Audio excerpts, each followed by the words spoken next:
अस्सलाम वालेकुम। आज मैं आपके लिए बहुत ही मज़ेदार रमज़ान स्पेशल खट्टी मीठी चाट की रेसिपी लेकर आई हूँ। इस चाट को हम बहुत ही कम चीज़ों के साथ बनाएंगे। आपने इससे पहले इतनी मज़ेदार चाट ना कभी खाई होगी ना देखी होगी। अगर आप अपने घर वालों से वाह वाह करवाना चाहते हैं तो पहली इफ्तार में इस मज़ेदार चाट को बनाकर सब घर वालों का दिल जीत लें।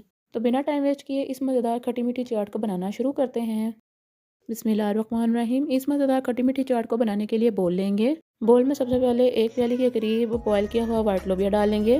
वाइट लोबिया को मैंने पहले से ही उबाल के रख लिया था। वीडियो को स्किप मत कीजिएगा, ध्यान से स्टेप बाय स्टेप फॉलो कीजिएगा। इस चाट को बनाने के लिए किन किन चीज़ों की ज़रूरत होगी और इनकी मिकदार कितनी होगी। अमूमन तो ये तमाम चीज़ें घर में मौजूद होती हैं। वाइट लोबिया के बाद अब हम इसमें एक प्याली के करीब उबली हुई मकई लेंगे। मकई के बाद 2 अदद उबले हुए आलू लेंगे। आलू डालने के बाद अब हम इसमें एक अदद चॉप किया हुआ प्याज डालेंगे। प्याज के बाद एक अदद चॉप किया हुआ टमाटर डालेंगे। टमाटर के बाद एक कटी हुई हरी मिर्च डालेंगे। हरी मिर्च के बाद हम इसमें एक बड़ी प्याली के करीब इमली का पानी डालेंगे। इमली के पानी को भी मैंने पहले से ही बनाकर रख लिया था। आपने इसके अंदर इमली का पानी इतना डालना है कि ये सारी चीज़ें अच्छी तरह से इसके अंदर डिप हो जाएं। यकीन जाने ये चाट इतनी मज़ेदार बनकर तैयार होगी कि जब आप इसको एक बार बनाएंगे ना तो घर वाले आपसे बार बार फरमाइश पर बनवाएंगे। इमली का पानी डालने के बाद अब हम इसमें हस्ब ज़रूरत नमक डालेंगे। नमक के बाद अब हम इसमें हाफ टेबल स्पून कुटी हुई लाल मिर्च डालेंगे। मिर्ची आप अपनी मर्ज़ी से कम या ज़्यादा कर सकते हैं क्योंकि हमने इसमें पहले ही हरी मिर्च का इस्तेमाल किया है। कुटी हुई लाल मिर्च के बाद अब हम इसको अच्छी तरह से मिक्स कर लेंगे। ये देख रहे हैं आप, इसको मैं जैसे जैसे मिक्स करती जा रही हूँ इसके नीचे इमली का पानी नज़र आ रहा है।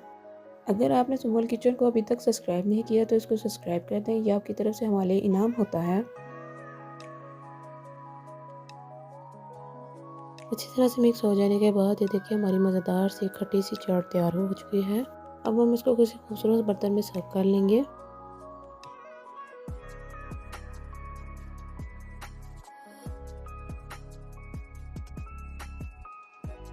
सर्व करने के बाद अब हम कटे हुए लेमन से इसकी गार्निशिंग कर लेंगे। अगर आपको लेमन नहीं पसंद है तो आप उसको स्किप भी कर सकते हैं। मुझे उम्मीद है आपको भी मेरी मज़ेदार और आसान सी वाइट लोबिया चाट की रेसिपी पसंद आई होगी। तो देखा आपने, हमने कितनी कम चीज़ों के साथ इतनी ज़बरदस्त सी चाट बनाई है।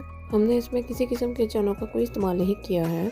अगर आपके घर में अफ्तार पार्टी है तो इस मज़ेदार चाट को बनाकर सब मेहमानों का दिल जीत लें।